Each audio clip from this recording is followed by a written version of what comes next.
em 2011 da missão do Complexo do Alemão, a pacificação do Complexo do Alemão. Em 2012, na missão de paz no Haiti. Na minha infância eu fui nascido e criado lá em Blumenau. Existe o petista, existe o cara do PSDB que é o petista de banho tomado. Eu gosto de política, principalmente no ano eleitoral, porque os grupos do WhatsApp bombam, todo mundo as briga, do Zap, tudo bom, e fecha o pau e eu fico só observando.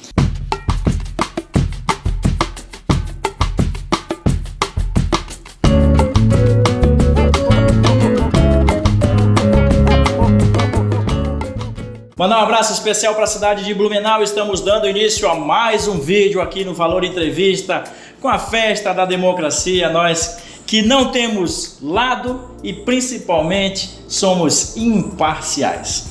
Hoje conosco Cabo Venturelli, lá da cidade de Blumenau. Seja bem-vindo. Obrigado, meu irmão. É um prazer te receber aqui no Valor Entrevista. Para mim é uma honra estar aqui, Alan. E frente a várias situações que eu acabo sofrendo semanalmente, muitas vezes lá em Blumenau, com a imprensa local, que acaba nos taxando de várias coisas, inclusive extremistas, que falam várias coisas acerca de nós e não temos o direito de resposta muitas vezes. Então, para mim é uma honra e uma grande oportunidade de mostrar o nosso lado, o lado conservador, o lado daquilo que realmente nós defendemos, sem o extremismo que eles falam que nós temos. Então isso aqui é uma grande oportunidade também para a gente expor a nossa ideia. Maravilha. Bom, a gente vai falar um pouco da tua infância, um pouco da parte mais da juventude, a escolha da profissão, o período no Exército Brasileiro. Foi do Exército, né? Foi do Exército Brasileiro. E claro, a gente vai falar da política, que você tem uma veia política muito forte, né, cara? Foi candidato em Blumenau, provavelmente vai ser candidato também agora em 2022. Então, para você que está acompanhando o nosso Valor Entrevista de hoje, recebemos com muita satisfação Cabo Venturelli. Meu amigo, como é que foi a tua infância, cara? Você jogou futebol? Porque ele é grandão, né? Como é que foi? Tu fez artes marciais? Não, deu porrada em alguém? Ambas as coisas, Alan. Na minha infância eu fui nascido e criado lá em Blumenau, no bairro do Garcia, bem próximo ao 23BI mesmo ali, né? Legal. Ali no bairro do Garcia. E tive uma infância bem ativa. Eu fui atleta de judô por um bom tempo, quando mais eu fiz, né? Então a arte marcial ela foi presente na minha vida também. Eu nem sabia disso. A gente nem conversou sobre isso. E o futebol foi presente até a minha entrada no Exército, cara. Tentei ser jogador profissional, desse tamanho eu era zagueiro, né? Olha, então, Deus o livre. Eu fui atacante, então só trombasse com ele. Sem habilidade nenhuma, era só chegada na rapaziada. E, fui então... Passei todo esse período de infância lá no bairro do Garcia até a minha entrada no Exército, né? Então foi Ali no bairro do Garcia tem o Reino do Garcia ali, né? Agora conhecido como Reino do Garcia. Reino do Garcia, que legal ali. Popularmente conhecido lá. O pessoal ali é bem unido ali, né? É bem unido. É um bairro muito grande de Blumenau, né? E é muito conhecido porque teve o Centenário, que é de muito antigamente, o Subtenente, então tudo muito conhecido ali da nossa região, né? O bairro Garcia é bem visado e bem conhecido lá em Blumenau. Então você praticou futebol e artes marciais. Só pancadaria, cara. Tem uma parada aqui do Cabo Venturelli. Tu torce pro Botafogo, né? Cara, é a tristeza da minha vida. Porra, que tristeza, mano. Desde 95 que o Botafogo não ganha um campeonato brasileiro. A gente ganhou um carioquinha, a gente ganhou por aí, né? Mas um brasileiro, cara, não. E tu vê, a torcida pro Botafogo, ela vem do meu avô, que era torcedor, que viu o Garrincha, viu a época de ouro do Botafogo. Porra, tempo bom. Que daí é o melhor, meu avô, meu pai falam que o Garrincha foi melhor que o Pelé, né? Aí é mais uma polêmica da vida, né? Mas enfim, aí foi passado de herança ali de pai para filho e hoje sou botafoguense sofredor na Série B. Eu sou flamenguista, então não posso falar nada. Senão e eu gostava de zoar flamenguista, cara. Né? Só que agora não tem mais nem o que zoar. Eu falei pro meu pai no final de semana, não adianta mais zoar os caras, ganham tudo agora, ganhando tudo. Venturelli, tu percebeu que nós estamos aqui num ambiente renovado, nós fizemos uns ajustes aqui no estúdio, o que achou, cara? Cara, fiquei sabendo que eu sou o primeiro depois dessa renovação aí, dessa pintura e tal, então, muito honrado, né, cara? Reestreando aqui Reestreando o estúdio novo. Só para situar o pessoal que está acompanhando a gente, nós estamos na 5ª temporada, são 4 anos de trabalho, 341 vídeos produzidos. Entre estes vários vídeos que a gente já produziu, tivemos a oportunidade de entrevistar o atual presidente, o filho do presidente, Luciano Davan, empresário aqui em Santa Catarina, Amoedo, Ciro Gomes, tem uma galera aí de peso que a gente já teve o prazer de conversar, e hoje mais um que vai participar aqui, que está conversando com a gente. A gente tem um lema, Venturelli, que é: contamos histórias reais e inspiradoras, e não importa de que lado a pessoa está, e que tem, assim, claro, história para contar. Bom, aí tem a infância, futebol, artes marciais, e tem a questão do Exército Brasileiro. Exatamente. Isso mudou a tua vida? Mudou completamente, Alan. Mudou porque eu estava, né, nesse período de, será que vou ser jogador profissional? Não vou? Então, eu sou um cara muito... Independente do que eu faço, eu entro de cabeça naquilo. Legal. Né? Então, era assim na época das artes marciais, era assim na época do futebol, e continua sendo assim, não foi diferente no Exército. Eu não fui voluntário para servir, cara, na época, para ter noção, em todas as etapas. Pô, é voluntário? Não queria de jeito nenhum, queria seguir no futebol e tal. E acabou que mudou minha vida, porque eu fui no serviço obrigatório, fui obrigado a servir. E ali eu passei por 6 anos, cara. 6 anos que mudaram, né, completamente a minha vida. Foi a transição de menino para a vida adulta. Então lá no Exército eu tive a oportunidade, isso surge muito pouco em cada batalhão. Então eu tive a oportunidade aqui no 23BI de participar em 2011 da missão do Complexo do Alemão, a pacificação do Complexo do Alemão. Em 2012 na missão de paz no Haiti. Então foram momentos da minha vida dentro do Exército que mudaram a minha vida. Um filme muito conhecido brasileiro que tem aquela frase, eu não posso falar senão o vídeo é derrubado, tem isso agora no YouTube, né? Mas tem aquela frase lá, bota na conta do Papa, né? Tu viveu aquilo tudo porque eles buscaram pacificar aqueles morros do Rio de Janeiro para a Olimpíada de 2014. 2016, a Olimpíada, a Copa do Mundo 2014. Exatamente. E as Olimpíadas de 2016, né? Então teve aquela cena muito conhecida, que talvez tu lembre, que no final de 2010 foi a entrada do Exército, do BOP, os paraquedistas entraram e os traficantes fugindo. Então a gente foi alguns contingentes depois daquilo, porque aquilo foi no final de 2010. E a gente foi aqui, do pessoal do 23BI, esse contingente, ele foi em 2011, ali por meados de abril. Então a gente viveu todo aquele período ali pós... Quanto tempo tu ficou lá? Nós no Complexo do Alemão nós ficávamos lá em torno de 2, 3 semanas e voltávamos num final de semana de folga. Então sempre tinha esse revezamento. Ao todo foram em torno de 4 ou 5 meses no máximo que a gente ficou lá no Complexo do Alemão. Mano. E foi assim uma experiência muito boa. Nós pegamos o pós, né, aquela situação. Então já estava num período teoricamente pacificado, mas nós fazíamos o trabalho de patrulhamento e manter aquela posição, né? Sim. Então foi uma experiência muito bacana também ali. Uma política muito forte de pacificação que infelizmente caiu no esquecimento, né? Esse é o grande problema, né? A política, né? Vocês não se sentem assim como enxugamos gelo? Então, Alan, isso é uma coisa que eu vim até pensando. Porra, pergunta boa, hein, pessoal? Isso é uma pergunta boa para quem tem experiência. Exatamente, porque hoje você olha para o Complexo do Alemão, você olha para o Haiti, basicamente voltando como era antes das forças militares estarem lá. Sim. Porque a política acaba atrapalhando, né? Muitas vezes a corrupção, a política, tudo que envolve acaba atrapalhando. E o que acontece? Eu vejo que o nosso trabalho, tudo que nós fizemos naquele período, é como a polícia militar hoje. Muita gente diz assim, a polícia militar enxuga gelo.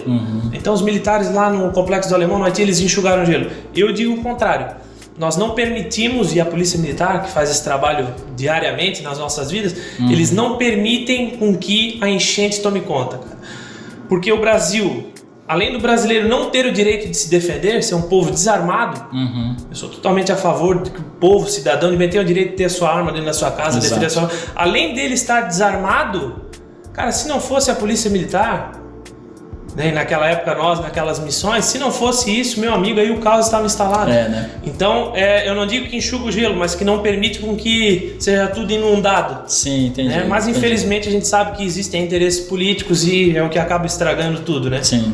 Rio de Janeiro, infelizmente, é um exemplo disso. E como foi no Afeganistão agora? Sim. Que todo um trabalho, e até recente eu vi um vídeo de um militar que perdeu, o cara guerreou no Afeganistão, ele perdeu o irmão, ele perdeu companheiros lá durante a guerra no Afeganistão, e ele encontrou o presidente Biden e ele questionou, pô, foi tudo em vão, agora tu jogou tudo fora, então infelizmente isso acaba acontecendo, mas é muito nobre, enquanto a gente está na missão a gente sabe que é um trabalho nobre, e eu costumo dizer assim, Alan, se você salvou uma vida, se você ajudou uma pessoa, tua missão foi cumprida naquele momento, né? Você não esteve apenas no Complexo do Alemão, também teve ações militares em outros países, é isso? Então, a gente foi para o Complexo do Alemão no ano de... O batalhão, o 23BI, teve um pelotão que foi para o Haiti em 2010, eu não fui nesse pelotão. Em 2011 fomos para o Complexo do Alemão, aí eu estava, e em 2012 foi mais um contingente do 23BI, junto com o batalhão 63 de Florianópolis, o 62 de Joinville. Então nós fomos em 2012 para o Haiti, lá eu fiquei por 7 meses. Meu Deus! 7 meses na missão do Haiti, e essa missão, não desmerecendo a nossa no Complexo do Alemão, mas eu digo que a do Haiti foi totalmente... Ela mudou completamente a minha cabeça, porque a realidade daquele povo, que é totalmente... pobre mesmo, miserável. Então a gente começa a dar muito valor para nossa vida. País aqui, mais pobre das Américas, surto de cólera, surto de HIV enorme e o tráfico de drogas, crianças sendo colocadas à venda praticamente por tráfico de humanos, enfim, é um caos lá no Haiti, muito diferente do Brasil. E muito mais diferente ainda do que Santa Catarina, né, cara? Muito. Tu nasceu em Blumenau? Eu nasci em Blumenau. É? Tive todas essas oportunidades dentro do Exército. Que legal, cara, que legal. Qual é o tamanho do teu amor pela cidade de Blumenau? Cara, gigantesca.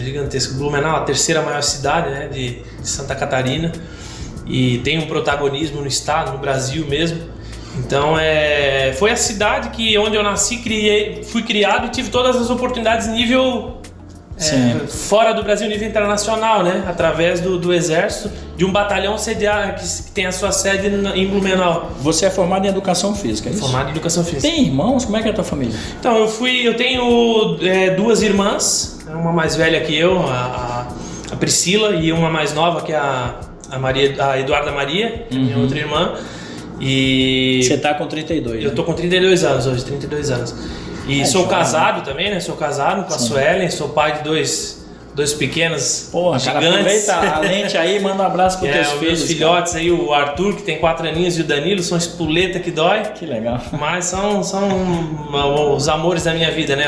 A razão da nossa existência. Eu tenho 3 filhos, né? O Rodolfo tem 10 anos, a Alana tá com 8 e o governo mandou ficar em casa, né? Desci a madeira na nega. Fiz mais um aí, tá aí o Henrique com 1 mês e 20 dias. Mandou ficar em casa, já tem mais um filho agora. Casa. Como diz o Emerson Ceará, que transa, né? Aí vai. Meu parceiro, vamos para a segunda parte da nossa entrevista com o Cabo Venturelli, lá da cidade de Blumenau, um cara que eu tenho o maior respeito. Não sai daí. Hoje, presença ilustre aqui no canal Valor Entrevista, Cabo Venturelli, lá da cidade de Blumenau. Vou mandar um abraço especial aos meus alunos, que são os nossos seguidores. Muito obrigado pelo apoio de sempre. Claro, para um parceiro em comum, Felipe Marçal, cara do Taekwondo, né? Gente finíssima, cara. Esteve aqui com a gente e, nos concedeu de presente, aqui nos cedeu de presente as xícaras novas do canal, camisa, toalha. Então, Apolo Presentes, para quem está procurando aí presentear as pessoas, Apolo Presentes, procura aí no Instagram, Felipe Marçal, nosso parceiro. Um abração pro Felipe. Abraço, meu parceiro. Gente finíssima. Cabo, vamos lá? Bora. Eu gosto de política, principalmente no ano eleitoral, porque os grupos do WhatsApp distraem, todo mundo briga, do Zap, tudo bom, e fecha o pau, eu fico só observando. Eu quero que tu me explique, na tua concepção, o que é o conservadorismo tão falado nos dias de hoje. Então, Alan, o conservadorismo, um conservador, na verdade, ele não é uma ideologia, ele é uma filosofia. E o conservador, ele gosta de preservar aquilo que é moral, aquilo que é ético, aquilo que é clássico. Eu costumo dizer que antes de ser conservador, nós somos cristãos. Não tenho nada contra nenhuma religião, mas o Brasil, majoritariamente, é um país cristão, de maioria católica, evangélica, espírita. Eu sou evangélico, né, congrego na Igreja Koinonia lá em Blumenau há muitos anos. Tenho os princípios cristãos. Então, a nossa sociedade ocidental, ela é formada por esses pilares, né? pela religião judaico-cristã, pela filosofia grega e pelo direito romano. Então nós somos, né, todos os nossos princípios e valores, eles vêm do cristianismo, vêm dos princípios judaico-cristãos. Família, porque automaticamente você para procriar, né, para você continuar a espécie humana, você precisa de um pai, uma mãe que continue a evolução da espécie. Então os conservadores, eles fazem o quê? Eles preservam aquilo que é moral, aquilo que é ético, aquilo que vem basicamente dos princípios cristãos. Então, o que nós vemos hoje, as ideologias, como a ideologia marxista, como o gramscismo, que é a revolução cultural, que já são pontos que a gente entra aí de estudos históricos, que são ideologias que querem destruir esses princípios para fins nefastos, para fins de poder, enfim. Para liberação do aborto, por exemplo. Por exemplo, liberação do aborto, né? Para mim, o aborto nada mais é do que um nome bonito para assassinato de bebê, né? Assassinato de bebê. Então, não é um princípio cristão, é um princípio ideológico, é um princípio, nós que somos cristãos, vamos dizer que é um princípio satânico, porque lá no Antigo Testamento se falava já em sacrifício a Moloque através do aborto, por exemplo, né? Então, nós conservadores, os cristãos conservadores, eles acabam preservando esses princípios, conservar aquilo que é belo, aquilo que é moral, né? Toda a nossa, de onde vem os nossos princípios. Mas não tem nada a ver, por exemplo, com preconceito, né? Você não tem preconceito com relação às pessoas, né? Negativo, não, de forma alguma. A partir do momento que eu vejo que o conservador, ele também é a favor da liberdade. Sim. Certo? Vamos entrar em polêmica então, né? Vamos falar do homossexualismo, por exemplo. Sim. Eu não tenho nada contra o homossexual. Dentro da casa dele, dentro das quatro paredes, ele faz o que ele bem entender. Eu digo pra ti que eu tenho pessoas próximas, eu tive alunos homossexuais, né? Tem pessoas próximas que são, e eu não tenho nada contra. Já tive amigos de círculo de amizade que são. Sim. Desde que ele faça o que ele quiser dentro da casa dele, o problema é dele. Agora, você querer transformar isto numa pauta dentro de uma escola, você querer transformar isso na pauta principal de uma nação, por exemplo, não tem como. Você não pode fazer com que aquilo seja um princípio de uma sociedade, até por questão biológica, é uma coisa óbvia, né? Eu vou te fazer agora um questionamento que a gente não combina nada, pessoal, é tudo que vem no improviso mesmo. Mas o que você, enquanto conservador, admira, por exemplo, na esquerda brasileira? Ou não tem nada que você admira ali? Nada. Absolutamente nada, porque eles vão contra tudo aquilo que nós acreditamos, no fim das contas, né? Sim. Nas pautas morais, basicamente, você pega partidos hoje como o PSOL, por exemplo, que quer liberação de drogas, que quer liberação do aborto, que quer, né, várias outras situações aí dessa ideologia que eles pregam. Como eu vou ser a favor disso? Não tem como, não existe. Com esse pessoal não existe diálogo, no fim das contas. Sim. Porque, Alan, a partir do momento, vamos dialogar o aborto. Então, quer dizer, o único diálogo na minha visão do aborto então vamos pegar e vamos ver como vamos matar aquele bebê? Esse é o diálogo. Vamos ver se vamos esquartejar ou se vamos salinizar ele para ele morrer queimado. Porque as únicas formas de aborto são essas, né? Você cortar as partes da criança ou você salinizar ali para que ela venha morrer queimada. Então, não tem como eu discutir isso. Não existe debate para um assassinato. Sim, entendi. Né? Se eu pegar o filho de alguém que está nos assistindo, tem debate para como eu vou matar o seu filho? Não tem como. Então, basicamente, a gente não... Fora as questões da esquerda, que são notórias e são públicas, você pega o Google e você vê. Nós fomos dominados, o Brasil foi... teve os últimos governos foram de esquerda, seja ele PSDB, seja ele PT, todos com ideologias de esquerda. Sim. Uns a gente até costuma brincar assim, né?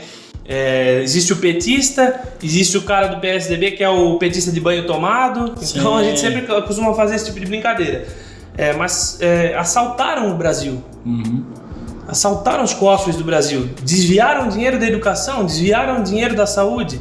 Então, como concordar com essas pessoas? Não tem como, entende? Então, hoje nós vivemos, a economia está ruim. A economia está ruim porque a gente vem de vários anos de roubo, de vários anos de...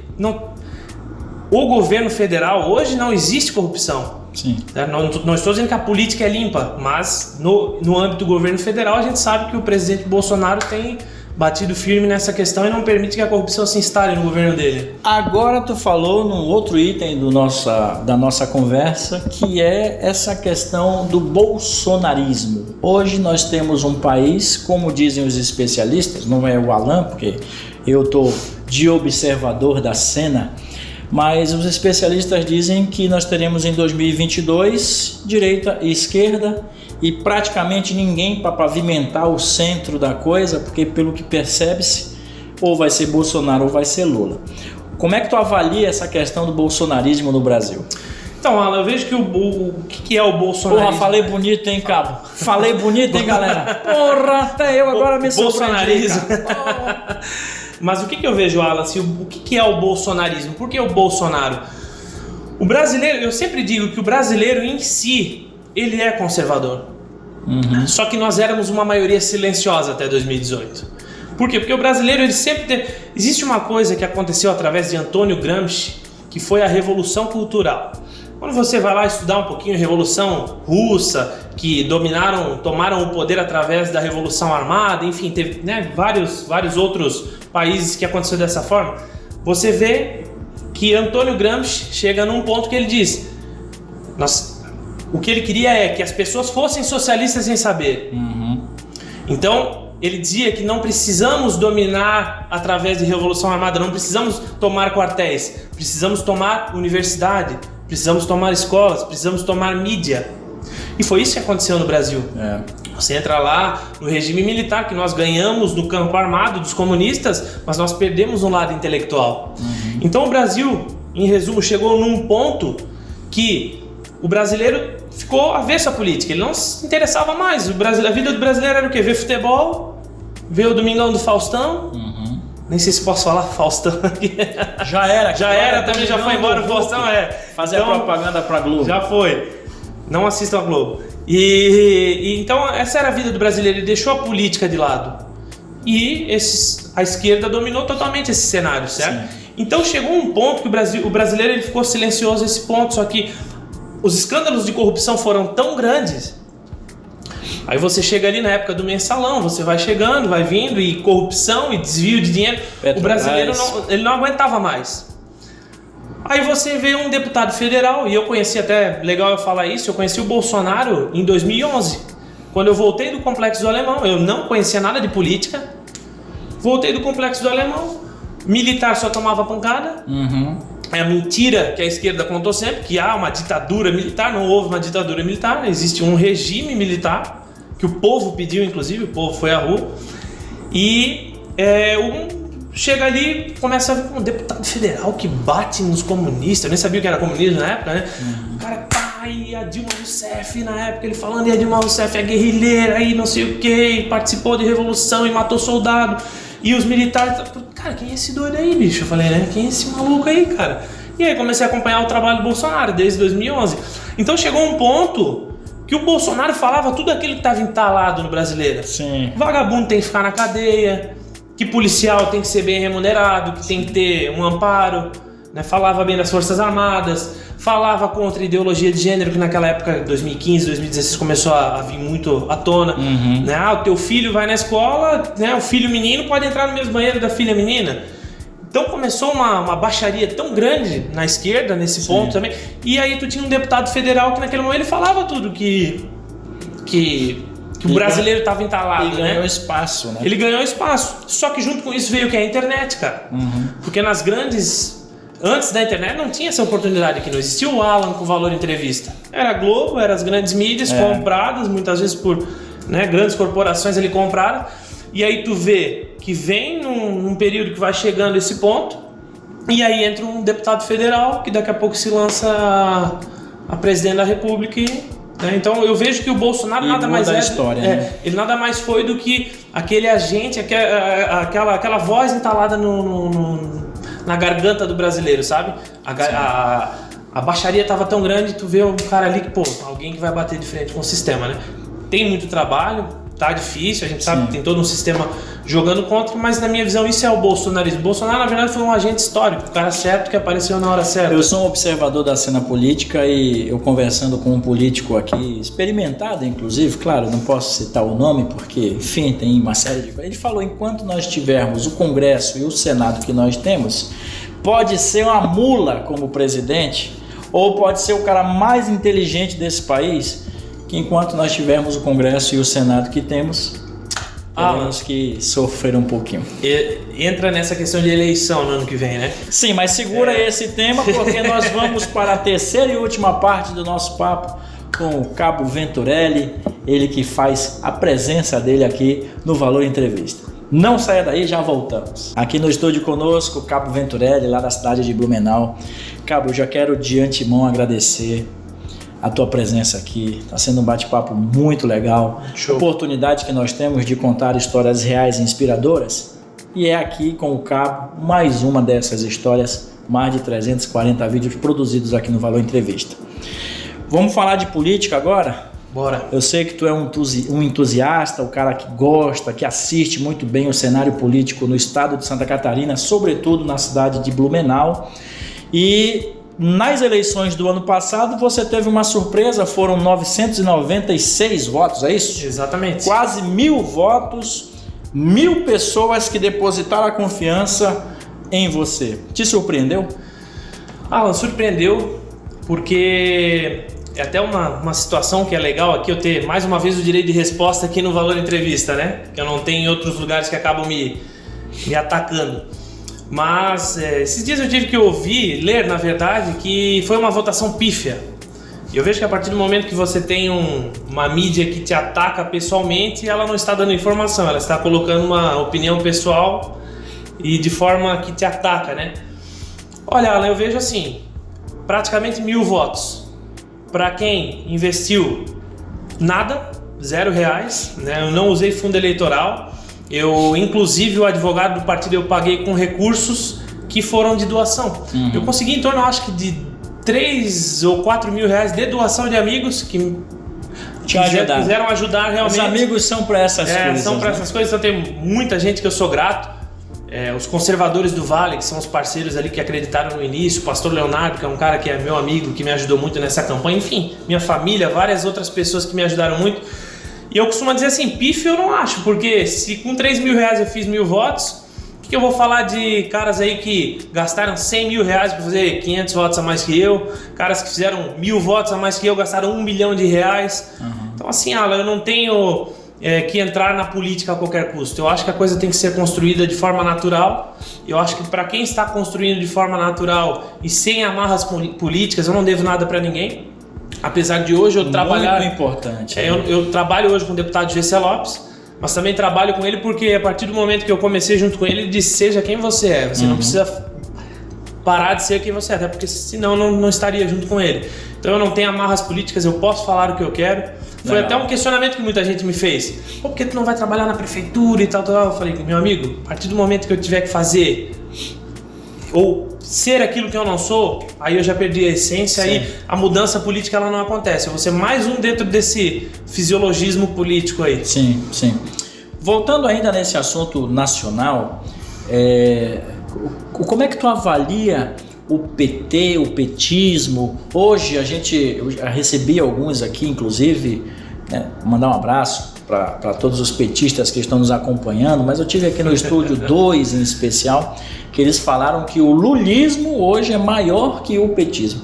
Como é que tu avalia aí o PT, cara? Então, o abraço é do Alan, não é meu, não. Tá. Kennedy Nunes, deputado, falou a mesma coisa. Eu falei, vou mandar um abraço aqui. Eu não tenho abraço pra quem é da direita, da esquerda e tal. Porque petista pra mim é assim, cara, ou é ignorante, ou o cara compactua com sem vergonhice. O Kennedy olhou pra câmera e falou assim, eu vou mandar só pra direita. Só pra direita. Abraço, Kennedy. Petista pra mim não, um abraço pro nosso deputado, futuro senador aí, Kennedy Nunes. Kennedy Nunes, pré-candidato. Olha, é muito fácil eu falar, porque assim, você colocar lá corrupção do PT, você vai no Google agora, você coloca, vai aparecer lá, mensalão, tudo. Petrolão. Esses dias um petista lá numa discussão me indagou. Fonte e vozes da sua cabeça. Não, fonte é a Veja, tá aqui, ó. O PT mandou dinheiro para Cuba, Venezuela, financiou ditaduras, enfim. Mas eu vou trazer para a nossa região aqui. Vamos ser bem práticos aqui para quem é daqui e vai conseguir entender melhor. Sim. A Dilma Rousseff, na sua campanha para a presidência em 2010, o que ela prometeu aqui para o Vale do Itajaí, para a nossa região? Duplicação da BR-470. Isso. Estamos até hoje esperando. Agora que vai começar aí, que tem começado as construções. 11 anos depois. 11 anos depois, certo? E aí você já começa a ver a incoerência do PT, falando aqui de região. Por quê? Porque ela prometeu que ia fazer isso, nunca fez, saiu da presidência impeachment e nunca fez. Mas onde é que foi investido o dinheiro nessa época de PT no governo? Pô, os caras financiaram um porto em Cuba. Sim. Financiaram ditaduras pelo mundo. Então aí você já começa a ver a incoerência dos petistas. Né? Eles prometem, como prometeram aqui, mas na verdade estavam... Fez falta, né? Muita falta. O brasileiro, cara, é um absurdo, eu acho um absurdo. Olha, eu sei que você está aqui dando a entrevista, não vai entrar nesse mérito, mas é um absurdo o cidadão trabalhar, pagar o seu imposto e ter uma rodovia aqui que conhecida como rodovia da morte, que é conhecida 470, mas tem o teu dinheiro investido numa ditadura, num porto em Cuba. Isso é um absurdo, cara. Isso aí já é motivo para ser um partido que caia no esquecimento mesmo. Durante a campanha no ano passado, tem algum fato que você recorda que te chamou a atenção? Alan, assim, muitas pessoas que clamam por mudança. Sim. Isso foi porque as pessoas, por mais que foram 1000 pessoas, mas que abraçaram, que elas clamam realmente por mudança, porque o que elas sentiam falta na Câmara de Vereadores de Blumenau é alguém que fosse para o confronto com as incoerências do Executivo. Porque o que é o papel de um vereador? O que é o papel de um deputado? O que é o papel do Legislativo? Fiscalizar, sim, propor e revogar leis. Cara, a gente precisa mais revogar leis do que propor. Blumenau, por exemplo, temos 10.000 leis. Então, assim, precisa mais revogar leis inúteis do que propor leis. Então, o que eu vejo como uma das atividades principais hoje do Legislativo? É fiscalizar. Sim. Só que por que geralmente isso que as pessoas abraçavam? Porque elas viam que eu não tinha essa amarra. Porque muitas vezes o cara é candidato, o que ele faz? Alan, seja o meu cabo eleitoral, porque se eu ganhar, eu vou te dar um carguinho lá no Executivo. Isso é triste, né, cara? Só que o que acontece, cara? Quando eu ganhar a eleição, eu vou ter que me dobrar pro prefeito. E aí, o prefeito vai dar o carguinho do Alan, só que o que acontece? Eu não vou poder fiscalizar de verdade. Sim. E a primeira marretada que eu der nele lá na Câmara de Vereadores, lá no Congresso, enfim, onde quer que seja, na Alesc, ele vai, opa, então teu cabo eleitoral tá fora. Sim. Então, essa é a dificuldade que a gente encontra saindo desses velhos moldes da política. Sim. Mas, cara, eu tô bem feliz do jeito que está. E é dessa forma, se for para ser diferente, eu não foi uma experiência, foi uma experiência boa? Muito boa, muito boa. 2022 está aí, estamos quase na reta final da nossa conversa com o Cabo Venturelli. Então, para 2022, o que podemos esperar? Talvez aí uma pré-candidatura? Então, Alan, assim, eu vejo que toda pessoa que se coloca à disposição na política, como foi o meu caso, a vereador, é esperado que ela esteja numa eleição. Seja ela para nível federal, estadual ou municipal, né? E vou te falar que acabou a eleição em 2020, já teve eleitor que já veio. Cara, eu quero... Das mais variadas formas, tiveram vários, assim, que vieram... Cara, eu quero você em 2022, mas usa fundo eleitoral, porque aqueles caras lá estão usando e tu não usou e tal. Sim. Então sempre há essa expectativa, mas eu gosto de ter o pé no chão, né? Eu tô aqui para construir, então se surgir alguma coisa, se precisarem de mim junto de uma construção dentro de um partido mais alinhado ao conservadorismo, com certeza eu vou estar à disposição, mas você sabe muito bem que a política é incerta, né? Então, se eu falar hoje, eu vou ser pré-candidato, é muito difícil falar. Sim. Porque existem várias variáveis ali que nós precisamos pesar e apesar de estar perto de 2022, ainda existem várias barreiras até lá. A família também influencia muito, né? Muito, cara. Graças a Deus a minha família é bem... Tá de boa? Bem tranquila. Então fechou. Quem tem medo é um pouco meu pai. Meu pai, não vai falar mal do STF lá pra tu não ser preso. Hoje tu falar, né? Hoje a censura tá aí, né? Infelizmente. Mas no fim das contas eles apoiam, sabe que esse meu jeito de confrontar as coisas erradas, sempre fui assim. Você joga pela verdade, né, Cabo? Pela verdade, cara. Se é pra ser pela verdade, eu tô dentro. Se não for... prefiro me afastar. Eu sempre falo isso, sabe, Alan? Não é clichê, mas eu, graças a Deus, sou formado em Educação Física. Depois que eu saí do Exército, eu me graduei, né? Então, eu tenho profissão. né? A política é legal, eu gosto, quero fazer a diferença, quero tentar fazer algo diferente mesmo. Sim. Mas não vou vender os meus valores, os meus princípios. Então, se eu precisar chegar a esse ponto, um abraço, vou tocar a minha vida. É isso. E o que eu vou deixar para os meus filhos, os valores, eu sempre falo isso, sabe? O que importa para mim é chegar na minha casa e poder olhar para os meus filhos e estar em paz, sabe? Claro. Se for diferente disso, cara... Também penso igual, não vale a pena. Cabo Venturelli, você sabe vender? Cara, eu fui Você já por um vendeu? bom tempo personal, então eu tinha que vender meu trabalho, né? Legal, porque você vai participar agora do quadro O Convidado Vende aqui no Valor Entrevista.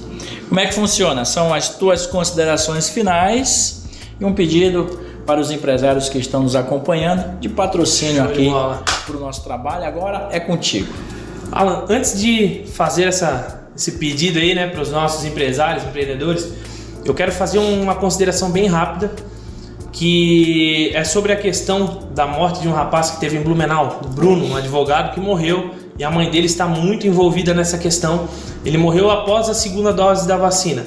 E já é outra oportunidade, mais uma resposta aqui do que vem me acusando e não é verdade.